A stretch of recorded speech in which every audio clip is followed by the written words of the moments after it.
Ok, chicos. Ok, chicos. Buenos días. Ok, chicos. Buenos días. Ok, chicos. Buenos días.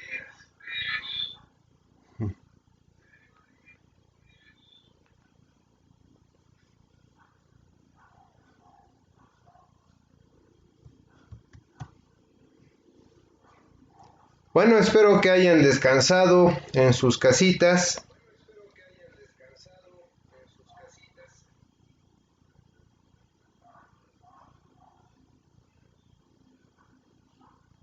y que se hayan cuidado.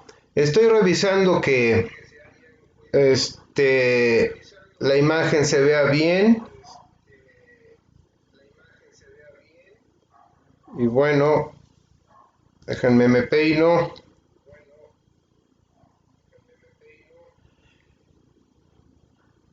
Y bien, vamos a continuar. Dimos un paseo muy general acerca de los instrumentos utilizados en cirugía, los más usuales, eh, y de los materiales en que están construidos.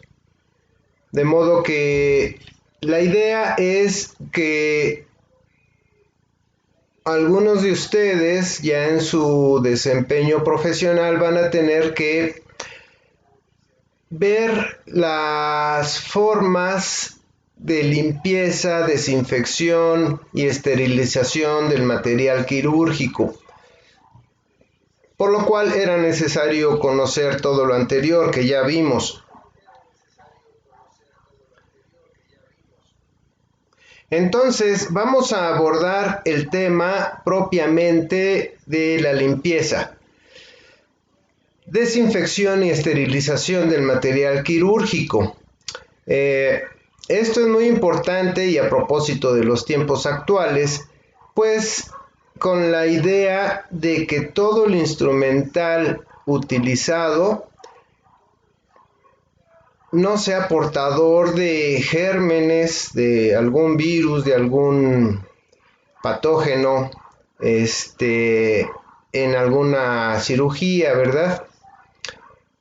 Entonces, vamos a abordar este tema. Voy a estar atento a sus preguntas y comentarios.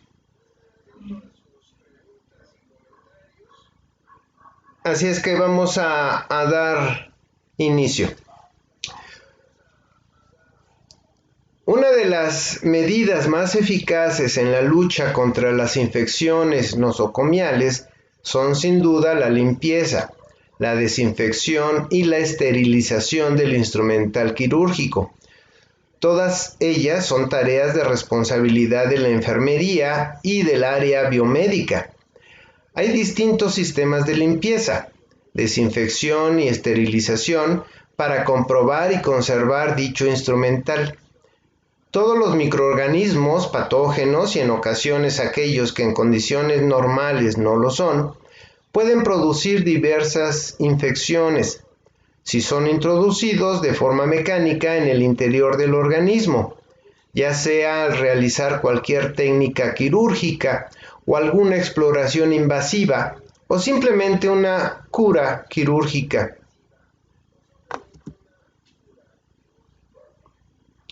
Por otra parte, es muy importante tener en cuenta que estas intervenciones, exploraciones, curas, etc., cada vez se realizan a pacientes con edades o muy precoces o muy avanzadas y en ocasiones con graves problemas que se asocian. Estas infecciones nosocomiales son uno de los principales problemas que podemos encontrarnos hoy en día a nivel hospitalario, con graves repercusiones tanto económicas como sociales. No debemos olvidar que el material quirúrgico es un bien común, con un coste también muy elevado, y el mal uso de este material o un tratamiento inadecuado pues acorta la vida de los mismos. Según el riesgo de infección, se suele clasificar los materiales en tres categorías: materiales considerados críticos, es decir, aquellos materiales que están en contacto o pueden entrar en contacto con tejidos estériles o con el sistema vascular; materiales considerados semicríticos, los que están en contacto con la mucosa o piel no intacta; y los materiales considerados no críticos, los que están en contacto con la piel intacta. La limpieza del instrumental es un proceso mediante el cual se elimina la suciedad visible de una superficie u objeto. Esto consiste en la eliminación de todo resto orgánico, sangre, pus, secreciones, moco, etc., mediante agua y detergente, produciéndose al mismo tiempo una reducción considerable del número de gérmenes, no por inactivación, sino por arrastre de los mismos, a través de las distintas fases de que consta el proceso de limpieza. Es decir, con el flujo de agua se arrastran estos restos orgánicos, ¿verdad?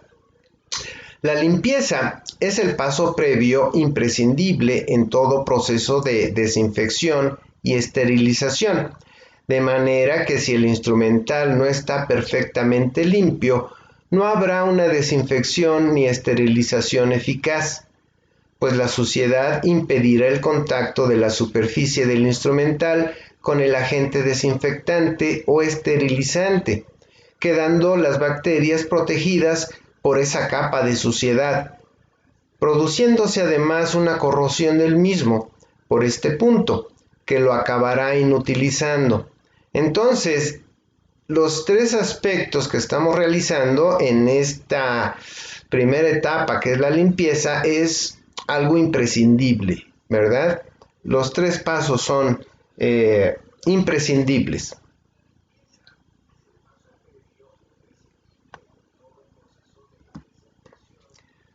Veamos la limpieza manual. Enjabonado del instrumental mediante el detergente elegido para ablandar y disolver la suciedad. Como segundo aspecto, fricción con un cepillo de cerdas no metálicas. Las cerdas metálicas pueden dañar la superficie metálica del acero. Tiene por finalidad desprender la suciedad y no dejar alguna costra, ¿verdad?, que esconda algún patógeno. El tercer aspecto sería el aclarado con agua desmineralizada. Las aguas muy duras pueden producir manchas en el instrumental y posteriormente una picadura por corrosión del mismo. El aclarado se realiza de forma minuciosa y con abundante agua para arrastrar los restos orgánicos y del detergente. No existe una buena limpieza sin un acabado perfecto, ya que cualquier resto de detergente actuará como barrera, impidiendo la acción del detergente esterilizante. Entonces, debe utilizarse agua relativamente libre de minerales, es decir, no agua dura como se le suele conocer.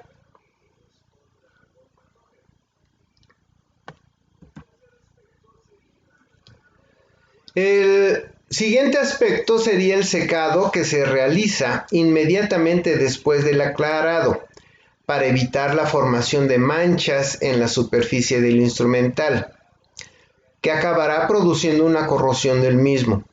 Un secado defectuoso con gotas de agua puede llevarnos a una esterilización incorrecta, ya que las gotas de agua puede actuar como barrera protectora sobre las bacterias.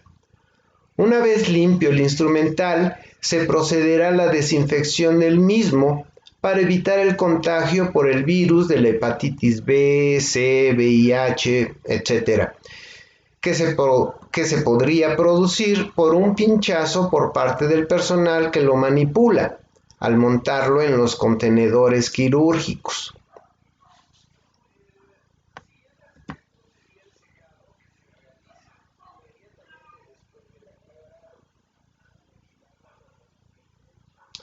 Bien, Veamos la limpieza mecánica eléctrica, las lavadoras. Las lavadoras eléctricas constan generalmente de varios programas, siendo los principales 5 el prelavado, que es el programa útil para el instrumental muy sucio. Lavado del instrumental. En esta fase, la temperatura interior de la cámara no debe de ser superior a 45 grados centígrados, para evitar de esta manera la coagulación de las albúminas que quedarían adheridas a la superficie del material y lo acabaría deteriorando, ¿verdad? El aclarado. En esta fase la temperatura debe oscilar entre 75 y 90 grados centígrados. Tenemos también la desinfección térmica, que es a 90 grados centígrados durante 10 minutos para prevenir las enfermedades profesionales en el manipulado del instrumental. Y después vendría el secado del material.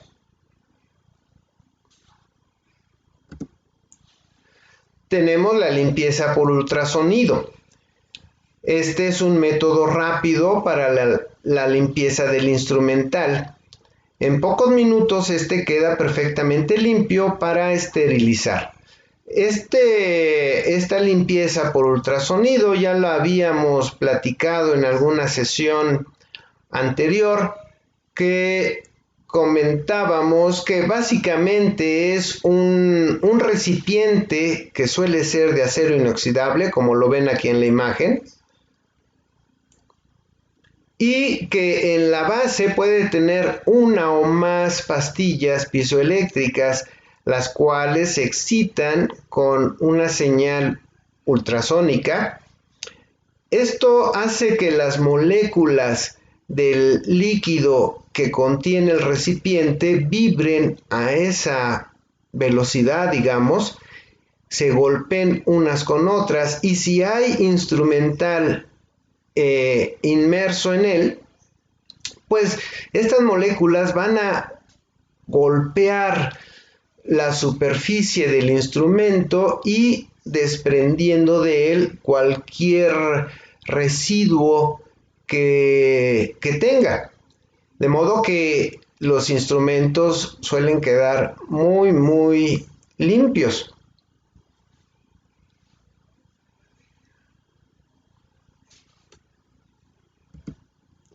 Las ondas sonoras de alta frecuencia son convertidas en vibraciones mecánicas que eliminan la suciedad.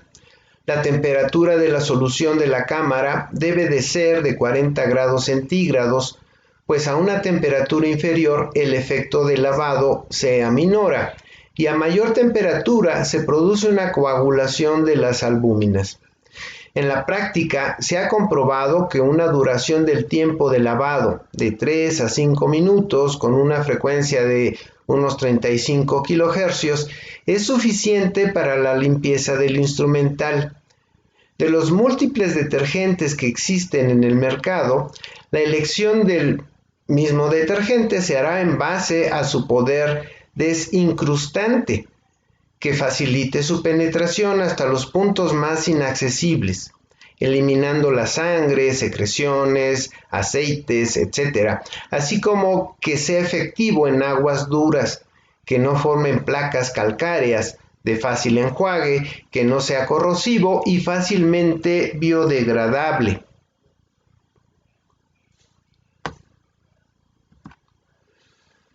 Sobre las recomendaciones. Bueno, una es: los instrumentos después de su utilización deben de ser lavados lo antes posible. La suciedad y restos orgánicos no deben secarse, pues dificultan la limpieza, harían una costra, ¿verdad? Que la superficie de la costra sería una barrera más difícil de atacar. Como segundo punto, el instrumental debe de ser lavado con todas sus articulaciones abiertas y desmontar los que están formados por varios componentes.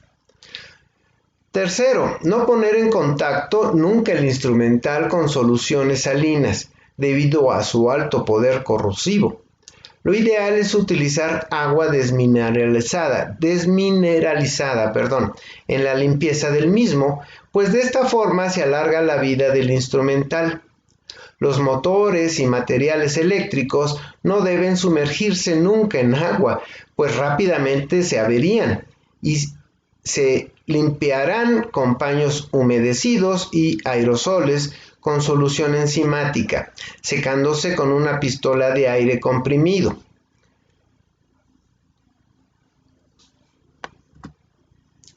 Como quinto punto, el instrumental de microcirugía debe de lavarse de forma manual por ser materiales de precisión y elevado costo. En caso de tener que lavarlos de forma mecánica, se colocarán en una cesta aparte del resto del material. Sexto punto, debe evitarse que el instrumental entre en contacto con el hipoclorito de sodio, conocido como lejía, que es un compuesto químico fuertemente oxidante por su alto poder corrosivo.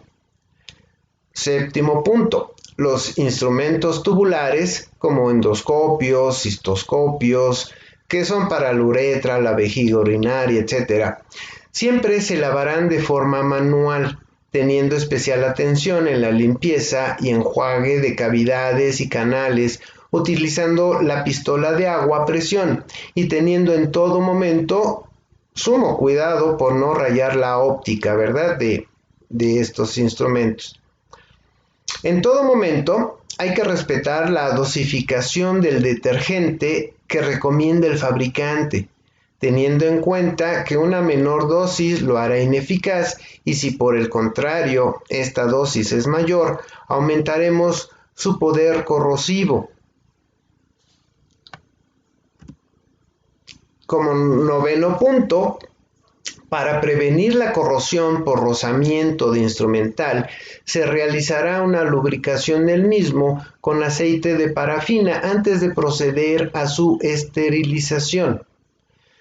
Décimo punto. El instrumental, una vez limpio y desinfectado, será revisado y verificado por la enfermería, teniendo que estar macroscópicamente limpio, teniendo en cuenta que cada material tiene una utilización específica y que instrumentos despuntados, oxidados o de corte deficiente serán apartados y retirados. El instrumental quirúrgico en buen estado no debe de estar nunca en contacto con los de superficie deteriorada o con puntos de corrosión para evitar la corrosión por contacto. Es decir, pues por hidrólisis. Recuerden ustedes, si ponemos en una sustancia dos electrodos de diferente naturaleza, se genera electrólisis y bueno, va a producir corrosión, ¿verdad? Onceavo punto. El instrumental nuevo será lavado antes de su esterilización. ¿Ok? Vamos a pasar al punto de la desinfección. Consiste en la destrucción de los microorganismos patógenos y numerosos saprofíticos. Estos son organismos que viven sobre sustancias orgánicas en descomposición y se nutren de ellas. Hay que desinfectar todo material que vaya a entrar en contacto con las mucosas o la piel no íntegra de los pacientes. Según la Food and Drug Administration, los desinfectantes de alto nivel son sustancias químicas capaces de eliminar en 15 a 30 minutos los gérmenes patógenos depositados sobre un material inerte, alterando lo menos posible dicho material, abarcando esta destrucción toda forma de vida vegetativa, bacteriana, hongos, virus, etc., menos sus formas esporuladas, es decir, las esporas, excepto si se llegan a aplicar durante largos periodos de tiempo, 6 horas o más en solución íntegra. Bien, hasta aquí todos siguen atentos la clase. Permítanme dar un sorbo a mi café.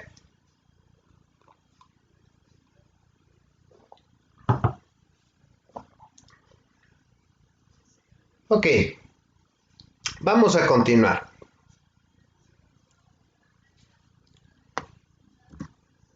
De los diversos materiales utilizados como desinfectantes de alto nivel, en la actualidad dos son los más conocidos y de eficacia probada: el glutaraldehído al 2% y el glutaraldehído fenolato. La desinfección se realiza por inmersión del material en la solución desinfectante, dejando actuar dicha solución de unos 20 a 30 minutos, depositándose a continuación en un recipiente con un suero fisiológico o envuelto en un paño estéril, estando ya útil para su uso. Esto lo hemos visto, seguramente todos lo han visto cuando hemos ido con el dentista y por ahí vemos en un rincón un pequeño recipiente donde ha depositado su instrumental el doctor. Y en una solución a veces color azul, a veces color rosa. En muchas ocasiones este recipiente es ultrasónico y aparte tiene este material, esta solución desinfectante.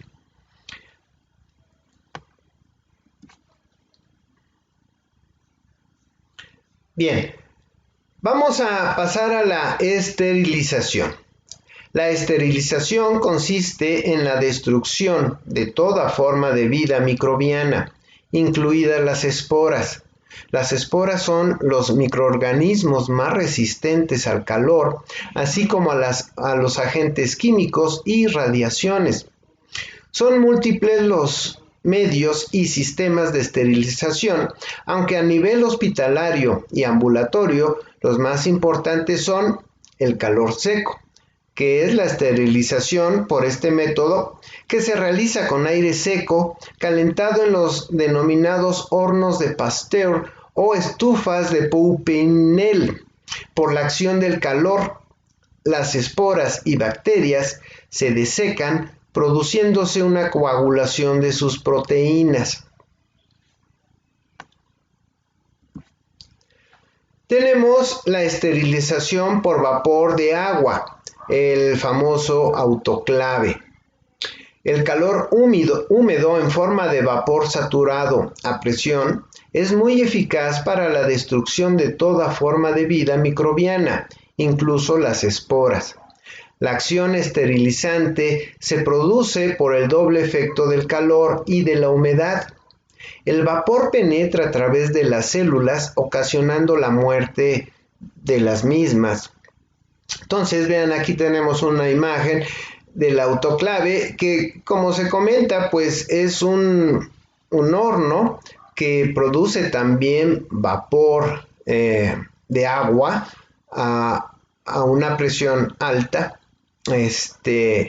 y que es un excelente medio de esterilización. A ver, un segundo. Ok. Bien, aquí en esta presentación también me faltó mencionar la luz ultravioleta, que si me permiten,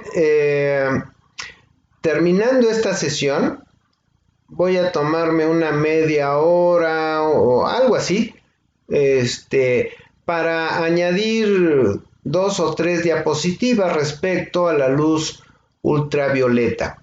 Pero como adelanto, he de decirles que la luz ultravioleta se suele dividir en 3 grandes rangos. La luz ultravioleta cercana, cuya longitud de onda andará de los 365 nanómetros a la luz visible. La luz ultravioleta media, algo lejana, que se denomina UVB, B de burro, que andará de 280 a 360 nanómetros, y la luz ultravioleta lejana, la VC, que su longitud de onda anda entre 200 a 280 nanómetros.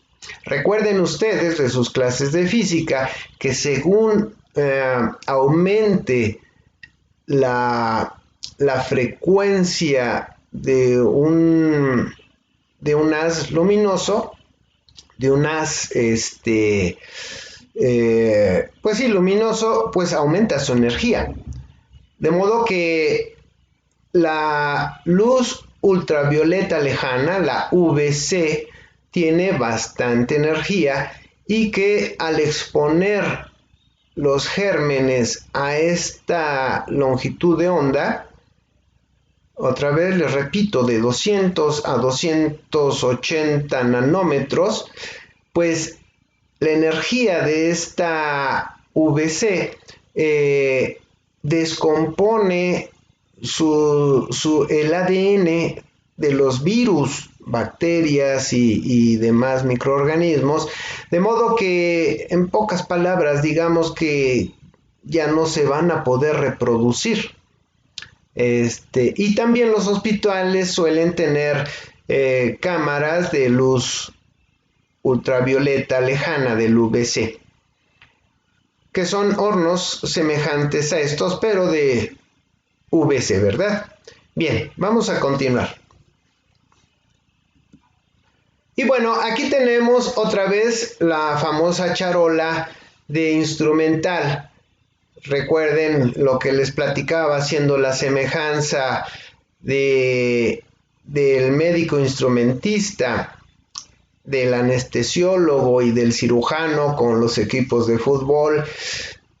Sé que suena algo ridículo, pero creo que así se nos graba más, ¿verdad? De modo que la línea media del equipo de fútbol es el médico instrumentista y los demás internistas que están participando en la cirugía. El centro delantero es el cirujano y la defensa y el portero es el anestesiólogo, ¿verdad? Entonces cada uno tiene sus tareas. Y aquí está la charola de instrumental que prepara el médico instrumentista y que está administrando en todo momento y que está viendo que se cumplan todos los pasos de limpieza, desinfección y esterilización del material quirúrgico. Por favor, quiero que se aprendan, graben en su memoria esto de aquí. De modo que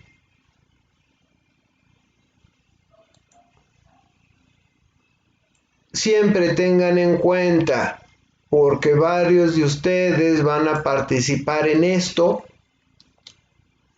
en su vida profesional.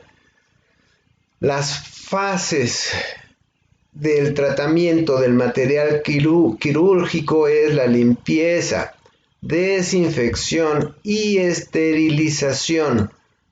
¿Ok? Eso es muy importante. Ya de memoria, por favor. Lástima que así no les puedo preguntar como en otras ocasiones todo lo que les he pedido que memoricen, como los colores de los cilindros, de los gases medicinales, del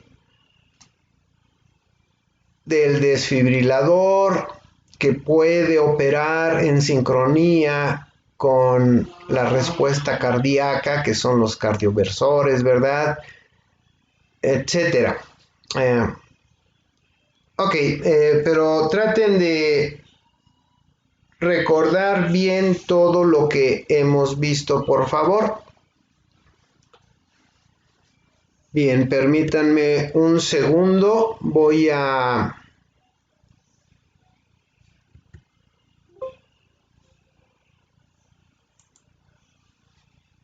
revisar la siguiente presentación que nos tocaría ver. Un segundo. Y mientras, por favor, otra vez, pulgar arriba para saber cuántos son ustedes, mi audiencia de cuánto es, por favor.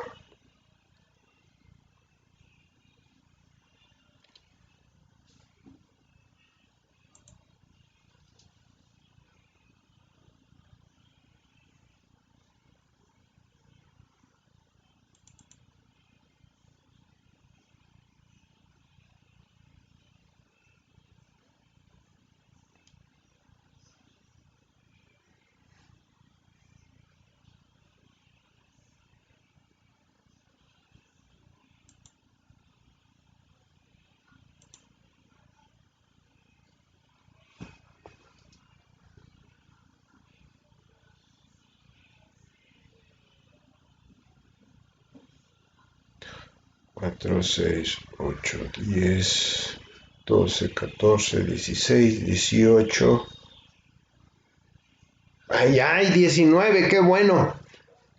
Ya casi está todo el grupo.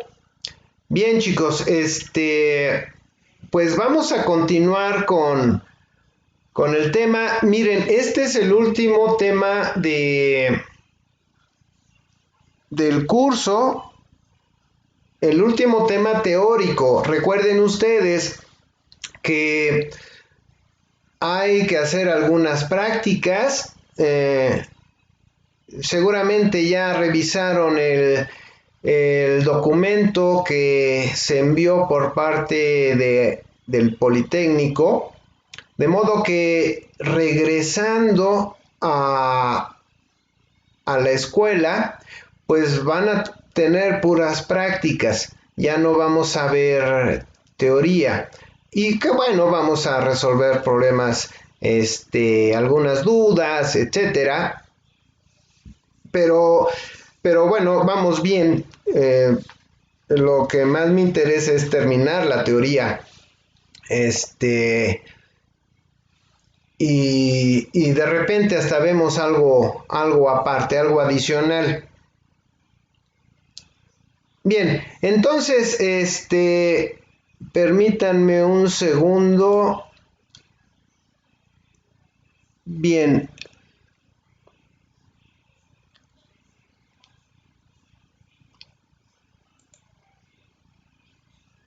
Ok. Vamos a continuar con órtesis y prótesis. Este tema no es para diseñar o construir órtesis y prótesis. El tema en esta asignatura consiste más que nada en aclarar lo que son y qué órtesis y prótesis son las más utilizadas. No vamos a abordar la forma del diseño y construcción y puesta en marcha de esto. Entonces, porque eso se ve en otras asignaturas. Entonces, vamos a platicar acerca de estas órtesis y prótesis. Bien, una órtesis se define como un dispositivo mecánico que ejerce fuerza sobre un segmento del cuerpo. ¿Ok? Básicamente, eso sería lo que sería una órtesis. Se puede clasificar en 4 tipos según su función, es decir, estabilizadoras, funcionales, correctoras y protectoras. Muchas tienen una sola función de estas 4 o bien funciones mixtas, ¿verdad? Vamos a hablar de las estabilizadoras. Estas mantienen una posición e impiden movimientos indeseados, por lo que se pueden utilizar en parálisis flácidas o espásticas si el objetivo es actuar como soporte de un segmento paralizado, o para disminuir la amplitud articular de un segmento inflamado y doloroso. El grado de inmovilización deseado varía según el tipo de órtesis utilizado. Tenemos las funcionales, también llamadas dinámicas, ya que llevan incorporado un elemento elástico que permite movilizar un segmento de un miembro paralizado. Tenemos también las correctoras, que son indicadas para corregir una deformidad esquelética. Son más efectivas si se utilizan durante el desarrollo infantil. Y que bueno, recuerden ustedes, creo es muy común a veces ver a un pequeñito, a un niño pequeño con algunos zapatos ortopédicos y a veces hasta con un tipo de chicote atado a la cintura para educar esa deformidad esquelética, ¿verdad? Tenemos las protectoras. Mantienen la alineación de un miembro enfermo o lesionado. Ok, vamos a hablar de los efectos secundarios.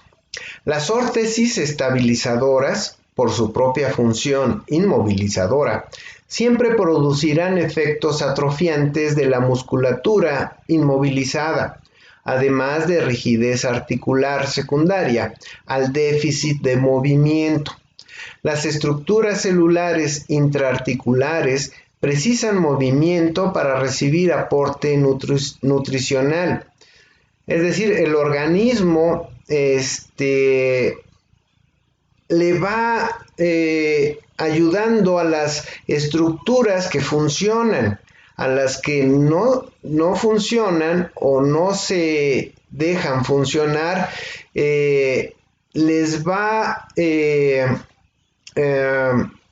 disminuyendo los nutrientes, ¿verdad? Es lo que se conoce como el proceso de atrofia. Pueden crear un serio obstáculo para la posterior recuperación del paciente, al producirle lesiones a veces superiores a las iniciales. Es decir, alguna órtesis que pretenda alinear algún defecto puede estar oprimiendo otras áreas corporales y causándoles pues daños a esas otras áreas, ¿verdad? Asimismo, pueden producir irritaciones o úlceras cutáneas por excesiva presión del aparato, así como compresiones nerviosas. Y bueno, el personal deberá explicar claramente al paciente cómo, cuándo y durante cuánto tiempo debe de usar la órtesis para evitar el error de su aplicación o el incumplimiento en el tratamiento, ¿verdad? O como solemos decir, que salga más caro el caldo que las albóndigas, ¿verdad? Para prevenir estos efectos secundarios, es fundamental ceñirse a las indicaciones de las órtesis y efectuar un seguimiento estrecho del paciente, buscando señales de alarma como son pues el dolor espontáneo o a la movilización pasiva de la articulación, anestesia, ausencia de pulsos periféricos, el edema, pérdida de volumen muscular o deformidad fija, ¿verdad? De las indicaciones. La indicación de una órtesis debe basarse en el análisis biomecánico del arco de movimiento que se desea limitar, teniendo muy definido el objetivo a conseguir.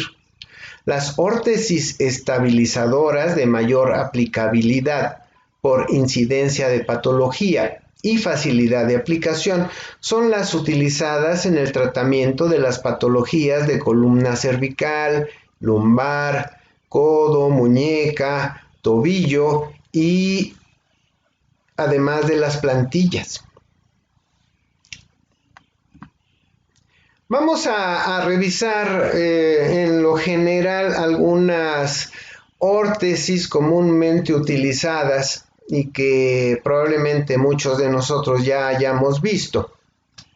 Por ejemplo, los collarines cervicales, como lo vemos aquí en la imagen, son collarines que la idea es inmovilizar el asentamiento de la cabeza con la columna cervical, ¿verdad? Aliviar la presión del peso de la cabeza sobre la columna. Un segundo.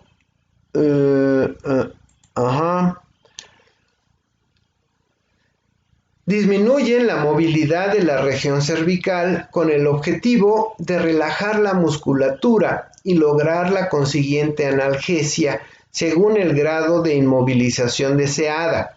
Se prescriben collarines blandos o semirrígidos, como este que vemos aquí. Este aparentemente es semirrígido o rígido, ¿verdad? Los blandos, una opinión generalizada es de que son más que nada tener una bufanda. Vaya, un collarín blando creo que no cumple la tarea de relajar la musculatura, ¿verdad?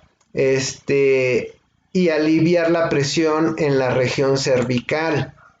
De modo que los blandos pues sería algo cosmético, quizá para que digan que qué bien se ve uno, ¿verdad? El collarín blando. Este dispositivo de espuma de poliuretano colocado alrededor del cuello, sin apoyo mentoniano ni occipital, producen muy poca limitación del movimiento, por lo que su efectividad está muy discutida. Solo ofrece calor y seguridad al paciente. Y bueno, como les comento, está muy discutida su utilidad. El collarín semirrígido, también llamado collar de Filadelfia. Este es de material plástico, permite apoyo mentoniano y occipital, por lo que limita la movilidad de la columna cervical, permitiendo una relajación de la musculatura. Al mismo tiempo, disminuye la presión ejercida por el peso de la cabeza sobre las vértebras cervicales, por lo que reduce la presión a nivel discal, y que precisamente eso es lo que se busca con el collarín, ¿verdad? Los collarines se utilizan durante la fase aguda del dolor cervical, entre los 15 a 21 días, y se recomienda llevarlo solo durante el día, retirándolo al acostarse o al recibir los tratamientos de fisioterapia. Pasada la fase aguda, se retirará el collarín de forma progresiva según la tolerancia del paciente y siempre acompañado con un programa de ejercicios orientados a minimizar y recuperar la atrofia muscular. Tenemos las órtesis de tronco. Después de una cirugía de hernia discal, las órtesis más empleadas son las flexibles o fajas, que actúan a través de la aplicación de fuerzas en 3 puntos, en la zona lumbar baja, zona dorsal baja y la pared abdominal. Vaya, estas fajas yo creo también hemos visto cómo algunas personas las usan, que básicamente es para aliviar todo el peso en la columna lumbar o dorsal, ¿verdad? Y tener un cierto alivio por el dolor que se genera en estas áreas. A través de la presión sobre la pared abdominal, consigue un aumento de la presión intraabdominal, que a su vez disminuye el esfuerzo realizado por la musculatura dorsal y también alivia la presión intradiscal. Da algo de calor y limita un poco la movilidad de la columna lumbar. Estos dolores y más que nada el lumbar son pues muy fuertes, y en muchas ocasiones el médico no logra esclarecer el origen del dolor. ¿Recuerdan cuando vimos los electroestimuladores para analgesia?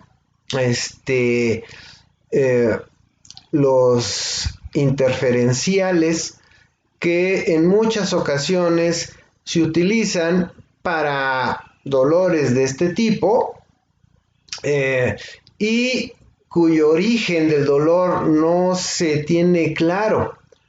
Entonces, aparte de utilizar los electroestimuladores interferenciales o para analgesia, también se utilizan estas fajas lumbares y dorsales, ¿verdad?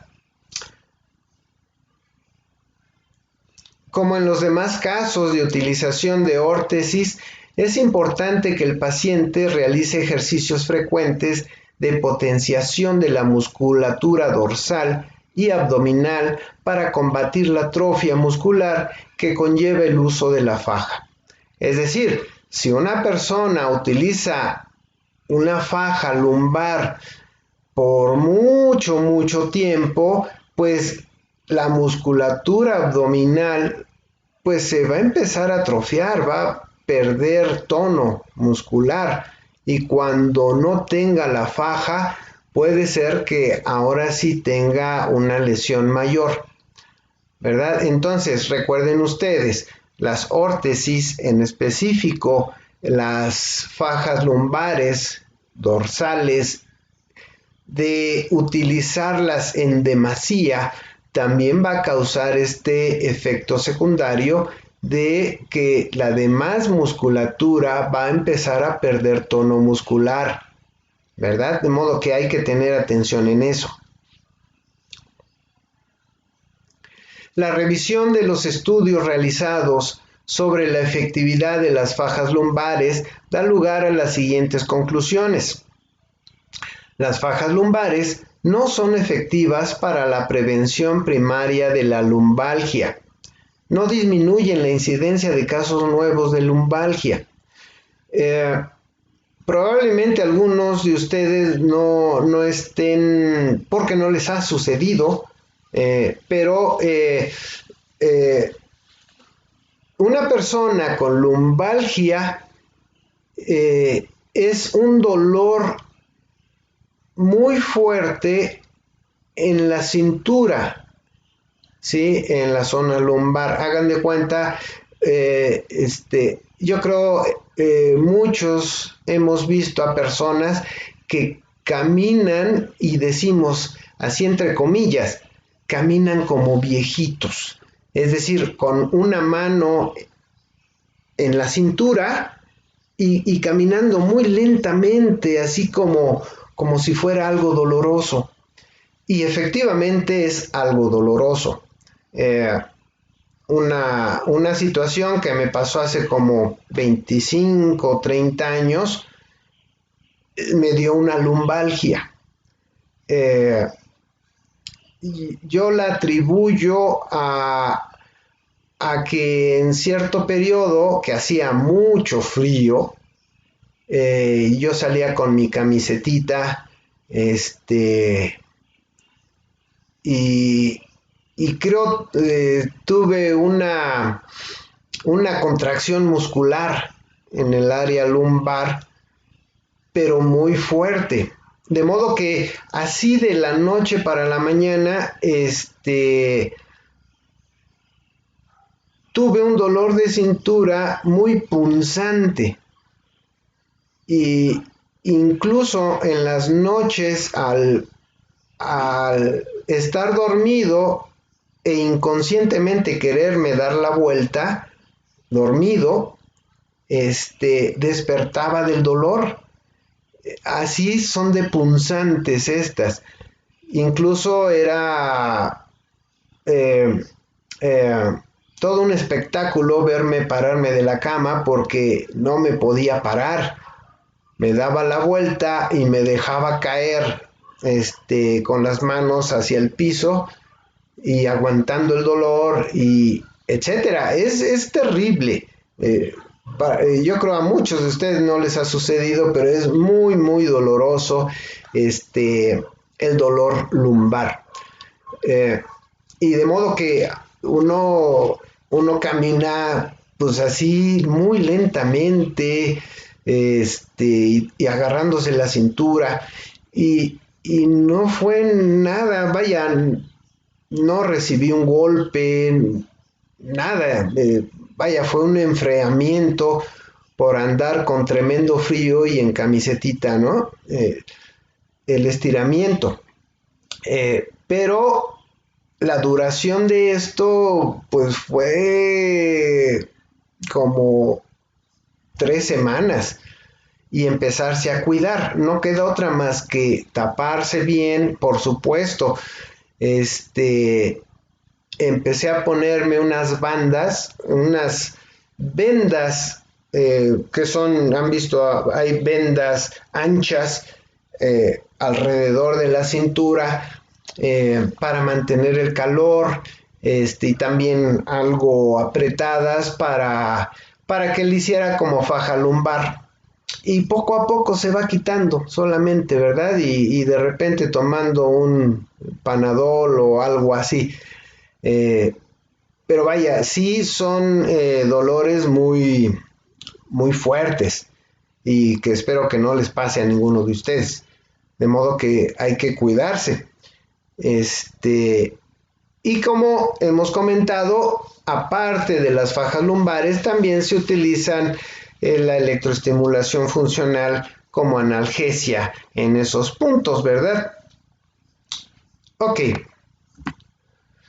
No se tienen pruebas de que sean efectivas estas fajas lumbares en la prevención de recurrencias, prevención secundaria. Hay pruebas limitadas que demuestran que el uso de fajas lumbares son más efectivas que no dar ningún tratamiento al paciente, pero no hay evidencia de que las fajas lumbares sean más efectivas que otros tratamientos empleados en la lumbalgia. Bien, vamos a ver las órtesis de codo. Estas son indicadas para el tratamiento de la epicondilitis, conocida también como codo del tenista. Es una enfermedad o lesión caracterizada por dolor en la cara externa del codo, en la región del epicóndilo, que esta es una eminencia ósea que se encuentra en la parte lateral y externa de la epífisis inferior del húmero y de la epitrocleitis, también llamada codo de golfista o epicondilitis medial, que es la denominación que se le da a una enfermedad del codo en la cual se produce una tendinitis en la inserción de los músculos epitrocleares. Miren, aquí tenemos una órtesis de este tipo. Vean cómo envuelve al codo y mantiene una alineación general del brazo con el tronco. Walter y Kirchner demostraron recientemente que las órtesis de codo reducen en un 20% la sobrecarga ejercida sobre los extensores de la muñeca durante un esfuerzo del codo. Pero no se conocen estudios que prueben que su utilización disminuye la intensidad del dolor o la duración del proceso. Permítanme darle un sorbo a mi café.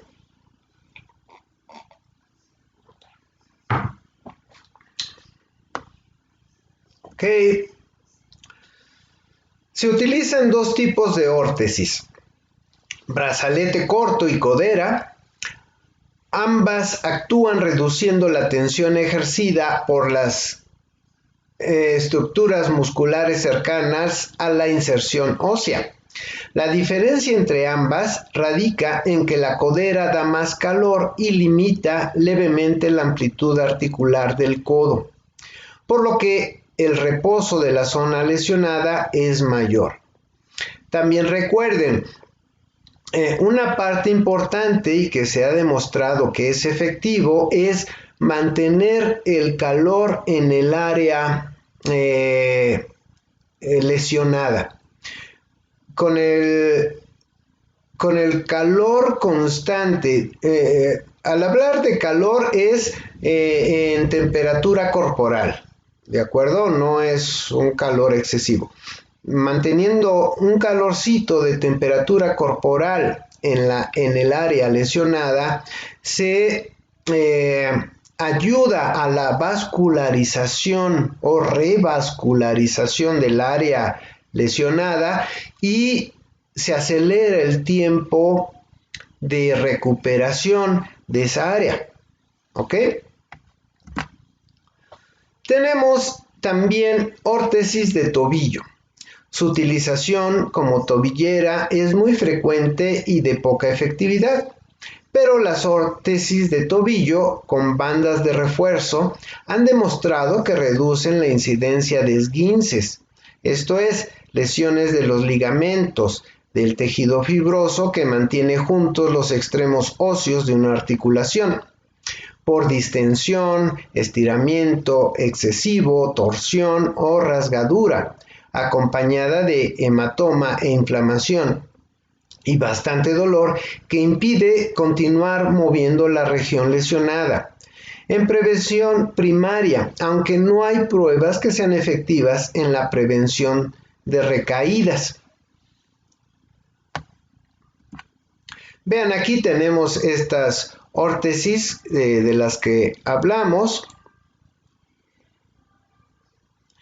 Y bueno, hay muchas otras órtesis utilizadas que, bueno, nos llevaría prácticamente un semestre más verlas todas, pero vean ustedes, tenemos órtesis de talón pantorrilla, órtesis de hombro, el famoso cabrestillo, creo muchos lo hemos visto en personas que inmovilizan prácticamente para lesiones de hombro, de clavícula, etcétera,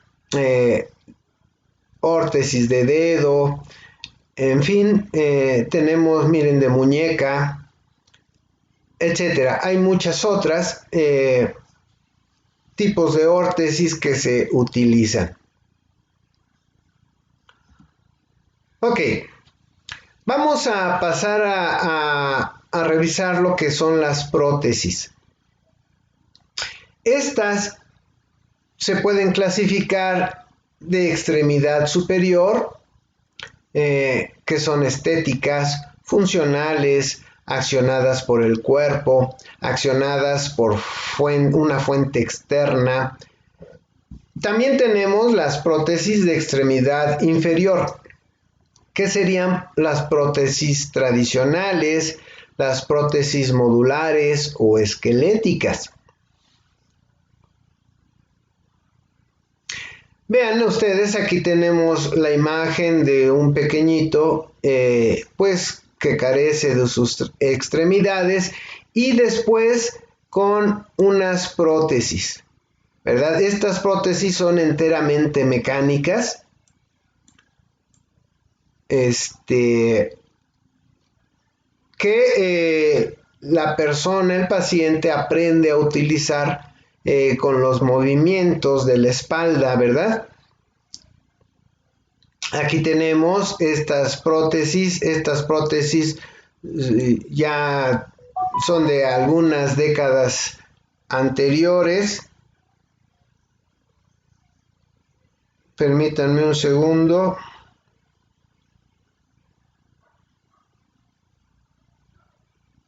Ok.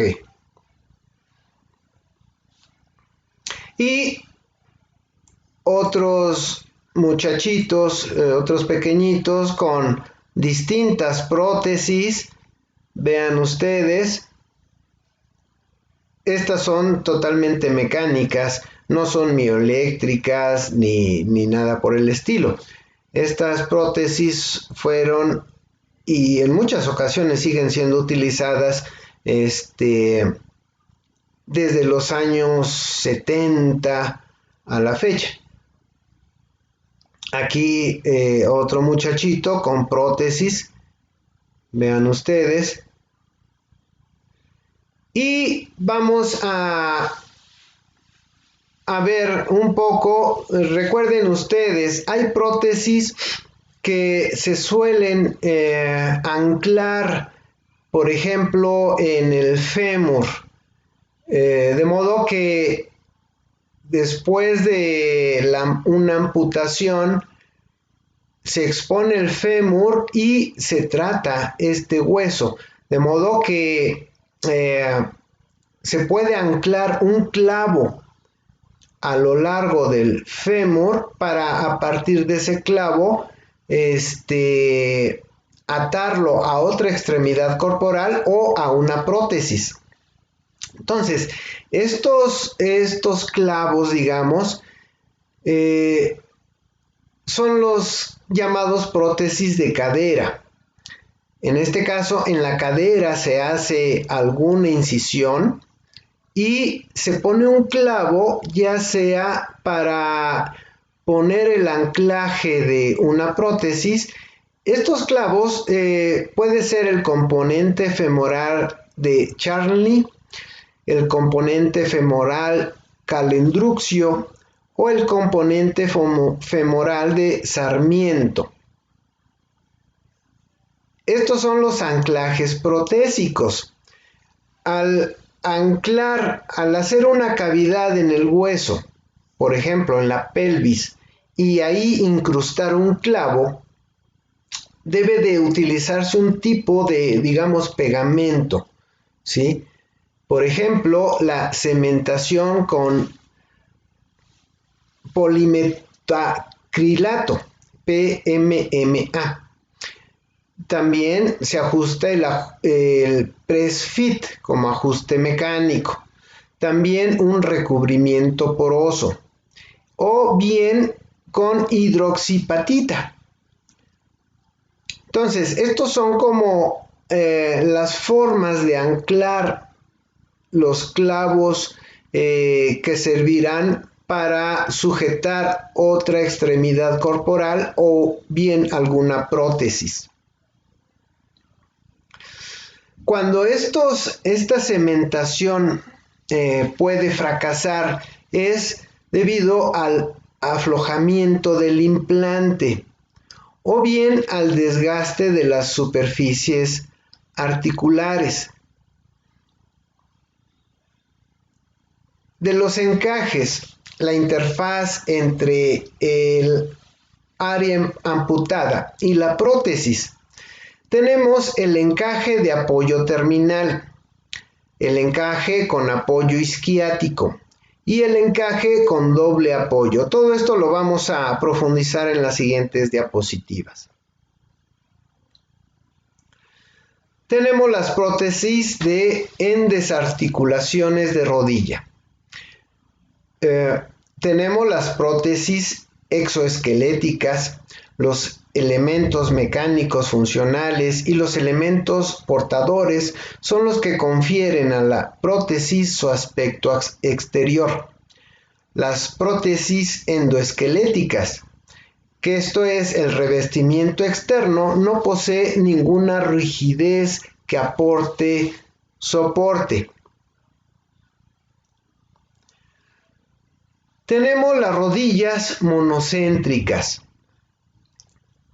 Los bloques superior e inferior están unidos a un eje, es decir, como una bisagra. Sí, es un solo grado de movimiento. Tenemos las rodillas policéntricas, que estas ya emulan más el movimiento de una rodilla natural. En el plano sagital reproducen el movimiento anatómico de la rodilla humana mediante la combinación de un deslizamiento y una rotación. Entonces recuerden, tenemos rodillas monocéntricas y las policéntricas. De los pies protésicos, tenemos pies sin articulación del tipo SAC, Soil Ankle Cushion Heel. Esto es en español suelo, tobillo, cojín, talón. Muchas de las siguientes diapositivas me basé en la marca, en una marca que ahorita vamos a ver, pero hay varias marcas diferentes, pero en esencia es lo mismo.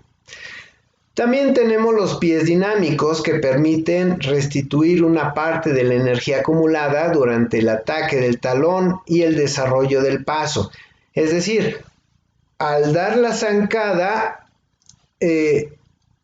dejamos caer el peso del cuerpo en el talón del pie, que en el caso de una prótesis, la idea es que absorba esa energía y que cuando ese pie se despegue del piso, libere la energía acumulada e impulse a la persona hacia adelante. Tenemos los pies monocéntricos, que son los movimientos posibles en el plano sagital, y los pies policéntricos, que permiten un grado de pronosupinación del giro del pie, ¿verdad? Los materiales están constituidos como mínimo por dos materiales distintos, separados por una interfase claramente definida. La transmisión de tensiones. Los diversos constituyentes deben de estar mezclados en las 2 o 3 direcciones.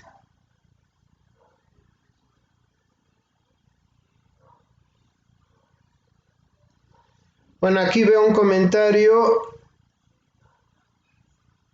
que se fue la luz en la casa de Castillo Galán Tabram. Bueno, pues a ver, hoy estoy haciendo la prueba de grabar esta sesión y probablemente la puedas revisar después, ¿ok? Y sí, no tengo idea de si gasta muchos datos, no sé. Bien, vamos a continuar. De la estructura, tenemos el refuerzo. Esta parte es el que confiere la resistencia mecánica. Tenemos la matriz plástica, une entre ellas las fibras del refuerzo y distribuye los esfuerzos. Tenemos la interfase, que permite la adecuada cohesión entre el refuerzo y la matriz. Vamos a ver el ejemplo de una prótesis y cómo suelen hacerse las amputaciones para la implantación de una prótesis transfemoral. Existen muchas causas por las cuales puede ser necesario amputar la pierna a un paciente. Permítanme ver la hora. Bueno, vamos a tomarnos unos 10 minutos más. Tengo 9:45 y terminaríamos en la siguiente sesión. Entonces, estas causas van desde un trauma físico, un tumor maligno, gangrena o una infección. Este tipo de amputación se refiere cuando el corte de la pierna es por arriba de la rodilla, a la altura del fémur. El corte del fémur puede variar a diferentes alturas, dependiendo del padecimiento del paciente. Los 4 cortes más comunes son como estos: desarticulación de rodilla, ¿verdad? Que sería acá. O bien en el fémur distal supracondilar, que sería aquí el corte. O bien en el fémur medio diafisal, es este de aquí, miren, en este punto. o bien justo debajo del trocánter menor, amputación superior, es decir, acá. Es decir, cuando hay una amputación de este tipo, no cortan donde sea. Siempre buscan el menor daño posible con la intención de que el paciente pueda recibir alguna prótesis.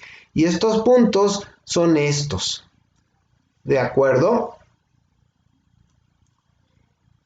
Ok.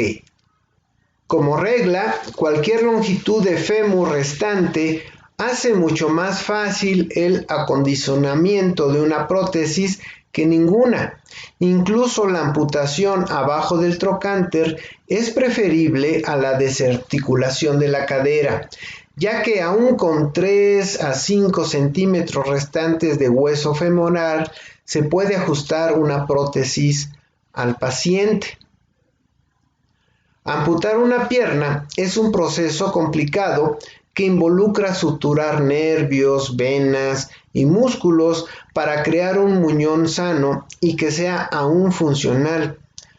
Una vez decidida la altura de amputación, se crea un corte especial que deja un par de aletas llamadas boca de pescado. Ahorita en la siguiente diapositiva vamos a ver la imagen de esto.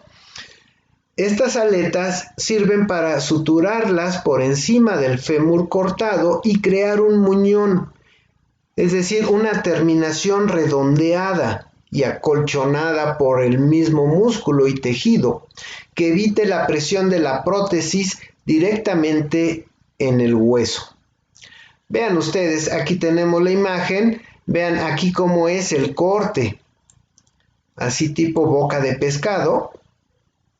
De esta forma, de modo que el corte se efectúa en este punto y después estas terminales se cosen abajo. Los músculos son disecados cuidadosamente para no dañarlos. Su reconstrucción alrededor del fémur sobrante es esencial para mantener la funcionalidad del muñón. Vean ustedes aquí cómo quedaría ya la terminación del muñón. Y esto facilita mucho la implantación posterior de una prótesis.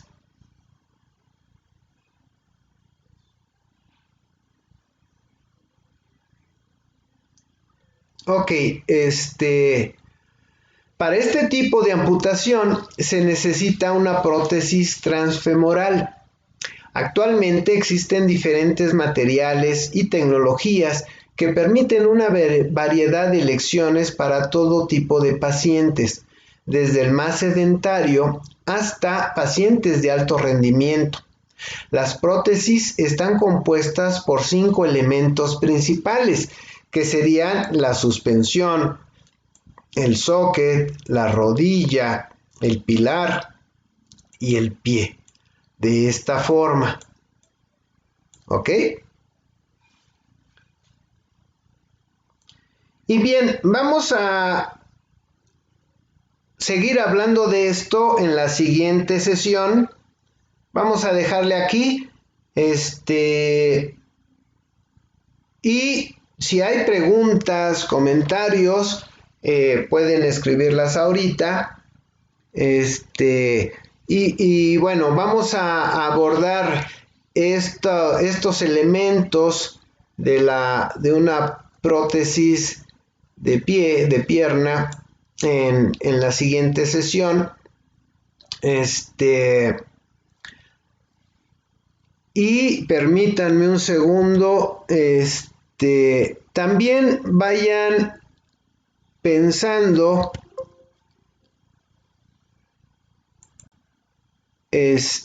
qué otros temas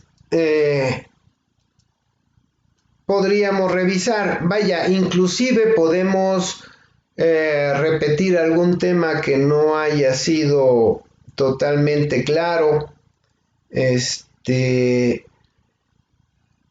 O bien vemos algún otro tema que les llame la atención. creo les había comentado y también ustedes habían comentado acerca de ver, por ejemplo, las bases de las fuentes conmutadas. De modo que podemos revisar ese tema y algunos otros temas más. Estoy viendo la grabación y bueno,